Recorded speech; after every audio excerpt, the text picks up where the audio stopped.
बिस्मिल्लाहिर्रहमानिर्रहीम अस्सलाम वालेकुम। कभी जिंदगी में सोचा नहीं था कि फवाद चौधरी जैसे तगड़े बंदे के साथ इतनी जलालत होगी, इतनी जलालत होगी कि उसको बुलाया जाएगा कपड़ा बांधकर और काला कपड़ा उस पर लपेटा जाएगा, जिस तरह के वो एहसानुल्लाह एहसान जो कि भाग गया था उससे बड़ा दहशतगर्द है, उसके ऊपर कपड़ा नहीं लपेटा गया। उजैर बलोच के ऊपर नहीं लपेटा गया, लेकिन फवाद चौधरी के ऊपर काला कपड़ा लपेटा गया कि वो इस कायनात का सबसे बड़ा दहशतगर्द है। फवाद चौधरी से पूछा गया कि आप पर काला कपड़ा क्यों लपेटा गया, उसने कहा क्योंकि मैं दहशतगर्द हूं इनकी नजरों में, तो इसलिए। लेकिन कोई ये बताने को तैयार नहीं है कि पीछे बैठकर किसका ऑर्डर था कि फवाद चौधरी को जलील करके लेकर आना है। और जिस तरह के बाबर अवान ने जो आज दलाइल दिए हैं, आप यकीन कीजिए ऐसे कोई दलाइल नहीं दे सकता, उसने उड़ा कर रख दिया। वो सारी चीजें आपको बताएंगे, लेकिन सबसे पहले समझिए इमरान खान ने हंगामी इजलास तलब किया। जब इमरान खान को वीडियो दिखाई गई कि देखिए फवाद चौधरी को कैसे जलील करके लेकर आ रहे, तो इमरान खान ने कहा कि जो मर्जी हो जाए, अब हमने आखिरी हद तक जाना है और इस पर शदीद रद्द अमल आएगा। हमने बड़े पैमाने पर जाकर इस पर लड़ाई करनी है और बड़े लेवल की हिकमत अमली बनाकर इसके खिलाफ जाना है। अब ये हो क्या रहा है और वहां पर क्या मामला हुआ, ये समझिए जरा। फवाद चौधरी के भाई और बाबर अवान वहां पर मौजूद थे, तो उस पर सबसे पहले वहां पर सवाल ये उठाया गया कि फवाद चौधरी को जुडिशियल मजिस्ट्रेट के हुक्म के बावजूद उसके चेहरे पर कपड़ा क्यों डाला गया। अब उन्होंने तफ्तीशी अफसर को तलब किया, तो आप जरा उसकी गुफ्तगू सुनिएगा जरा। उन्होंने जाकर, जब जुडिशियल मजिस्ट्रेट ने कहा कि जाकर कपड़ा हटाएं, तो कपड़ा जब हटाने का ऑर्डर आता है, उससे पूछा जाता है कि किसने आपको कपड़ा डालने का हुक्म दिया, तो आगे से तफ्तीशी अफसर कहता है मैंने तो नहीं दिया। तो उन्होंने पूछा आपने नहीं दिया तो फिर किसने दिया। यहां पर आकर तफ्तीशी मुकम्मल तौर पर चुप कर जाता है, क्योंकि सबको पता है हुक्म किसने दिया है, किसने ऑर्डर दिया है कि फवाद चौधरी को जलील करना है, बेइज्जत करना है, जैसे आजम सवाती को किया, जैसे अरशद शरीफ को किया, जैसे इमरान रियाज को किया, जैसे शहबाज गिल को किया। इसको भी इबरत का निशान बनाए कि ताकि कोई दोबारा जुबान खोलने के काबिल ना रहे, हम इनको इबरत का निशान बनाएंगे। अदालत ने ऑर्डर जारी किया कि कपड़ा नहीं डालना। तफ्तीशी अफसर कहता मुझे पता ही नहीं है किसने कहा है। जब वो अदालत से बाहर लेकर गए फवाद चौधरी को, 3 मिनट के बाद अदालत ने ऑर्डर दिया, तो दोबारा किसी का ऑर्डर आया पुलिस को, उसी वक्त उन्होंने दोबारा उसके मुंह पर कपड़ा डाल दिया। यानी अंदाजा कीजिए, दोबारा तफ्तीशी अफसर को बुलाया अदालत में कि तुम्हें जो हुक्म दिया था कपड़ा डालना नहीं है, तुमने क्यों डाला। तो वो आगे से कहता जी मुझे तो पता नहीं है कौन डाल रहा है, ये इनकी औकात है, इनको सब पता है। जब इनसे पूछा जाता है तो ऐसे हैं, क्या हुआ, किसने कपड़ा डाला, हमें तो पता ही नहीं था। इनको सब पता है कि पीछे से ऑर्डर बैठकर दे कौन रहा है। आप अंदाजा कीजिए कि आज बाबर अवान ने कहा मैंने अपनी 40 साल कैरियर के अंदर ऐसी हरकत नहीं देखी, ऐसे केस नहीं देखे जो इस वक्त सूरत हाल पेश आ रही है। उन्होंने अदालत के सामने फवाद चौधरी की जो प्रेस कॉन्फ्रेंस है उसका स्क्रिप्ट अदालत के सामने रखा और कहा इसको कवर अप किया गया। उन्होंने कहा जो ऐसी एफआईआर काटी है आज तक कभी ऐसी एफआईआर काटी नहीं। उन्होंने कहा इन्होंने पूरी कौम को उल्लू बनाकर रखा हुआ, ये समझते हैं पूरी कौम पागल है। फवाद चौधरी की वीडियो प्रेस कॉन्फ्रेंस वाली है, ये कोई लीक वाली वीडियो नहीं है, ये वो वीडियो नहीं है जिसमें आपने ये पता करना हो कि टांग लड़की की है या लड़के की है।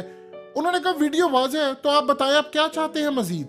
मैं कहा जो हो रहा है मैंने तो 40 साल वकालत में पहली दफा देखा है। फवाद चौधरी को हथकड़ियों में कपड़ा डालकर लाया गया, सैकड़ों पुलिस एहलकारों की मौजूदगी में की गई बात में शावरत नहीं होती। जो कलभूषण की मां को हक दिया गया है वो फवाद चौधरी की औलाद को हक नहीं दिया गया।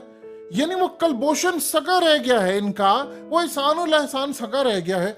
लेकिन इस सूरत हाल के उन्होंने कहा ये इलेक्शन कमीशन नहीं अदालत है। और उसके बाद जो उनकी सरजनिश होती है, यानी हुकूमती जो वकील है, आप अंदाजा कीजिए कि लीगल टीम को फवाद चौधरी से मिलने नहीं दिया गया। बाबर अवान ने यहाँ तक कह दिया ये ना हो कि कल आप मेरी जमानत सुने। उन्होंने जज को कहा, उन्होंने कहा मैं आज ही आपको बता रहा हूँ कि आपने किस कानून के तहत मुझे जमानत देनी है।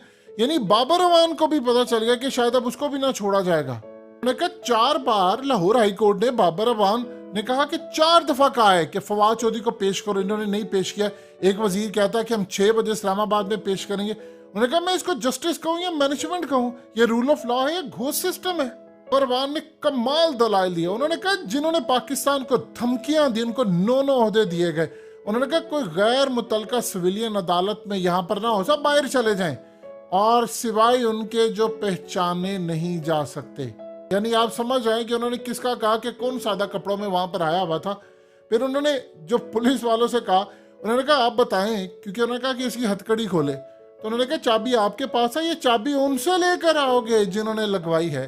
यानी वही जिन्होंने कहा है कि कपड़ा मुंह पर डालना है, उनका हुक्म है, उनसे लेकर आओगे चाबी, ये चाबी भी आपके पास है। उसके बाद फवाद चौधरी कहते हैं कि अगर आप तनकीद नहीं सुन सकते तो उसे छोड़ दे। इज्जत कमाई जाती है, करवाई नहीं जाती। डंडे से कभी इज्जत नहीं करवाई जाती। पूरी दुनिया में ताकतवर लोग कहते हैं कि हम पर तनकीद रियासत से गद्दारी है। मैं अपनी बातों से पीछे नहीं हटूंगा, मैं मुंशी वाली बात पर कायम हूं, मैं हर सूरत अपनी बात पर कायम हूं। बाबर अवान ने कहा कि फवाद चौधरी के प्लेटलेट्स कम नहीं होंगे, ना बहाना बनाकर कहीं वो भागेंगे। अगर उन्हें इलाज भी करवाना हो तो पाकिस्तान में करवाएंगे, अपने पैसों से करवाएंगे।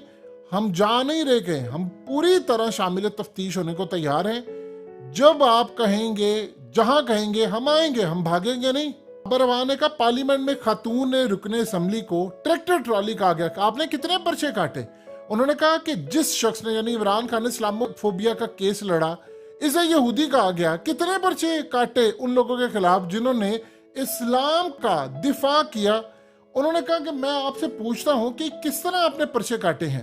आप अंदाजा कीजिए कि फवाद चौधरी बाहर आ रहे, उन्हें विक्ट्री का निशान बनाया, तो विक्ट्री का निशान बनाते और पुलिस वाला रोक रहा उसको। तो किसने हिदायत दी है मुंह पर कपड़ा डालो, इसको विक्ट्री का निशान ना बनाने दो। फवाद चौधरी मुसलसल मुस्कुरा रहा था। उसकी बेगम बाहर खड़े होकर वो सारी दुनिया के सामने वो बेचारी डटी हुई है। उसकी बच्चियों को बाप से नहीं मिलने दिया जा रहा। कलभूषण की मां को वहां से बुलाने की इजाजत है, लेकिन यहाँ पर फवाद चौधरी को किसी सूरत अपनी बच्चियों से मिलने नहीं दिया जा रहा।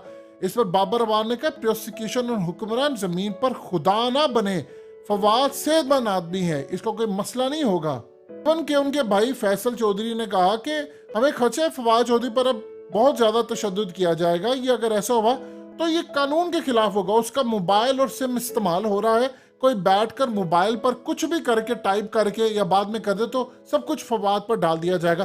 लिहाजा सिम बंद करने की उनकी दरखास्त इस वक्त डाली गई है। आप अंदाजा कीजिए जरा, ये आपके मुल्क के अंदर हो रहा है कि मुल्क का साबिक वजीर क्या कहा क्या है फवाद चौधरी ने। कौन सी ऐसी बादशाह सलामत की शान में गुस्साखी हो गई है उसके मुंह से कि आज उसको इबरत का निशान बनाया जा रहा है। ऑर्डर पीछे से है, इसको जलील करके लेकर। वो शाहिद असलम जो सहाफी था उसने क्या कहा, उसने कहा FIA का ऑर्डर था कि पीछे इसको जलील करके लेकर आना। ये असल में जो पीछे से ऑर्डर आते हैं उनमें एक चीज मेंशन होती है, जलील करो, बेइज्जत करो, इसको इबरत का निशान बनाओ कि ताकि देखने वाले 100 दफा इबरत पकड़े कि दोबारा हमने खड़े होना, इनके खिलाफ के नहीं खड़े होना।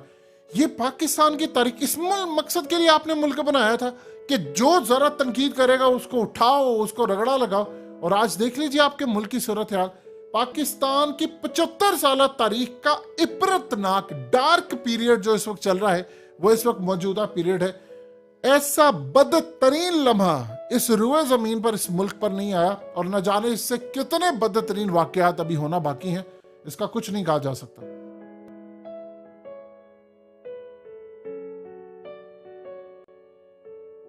हकीकत टीवी को सब्सक्राइब करना मत भूलें, वीडियो को लाइक करें, शेयर करें और कमेंट सेक्शन में अपनी राय का इजहार जरूर करें।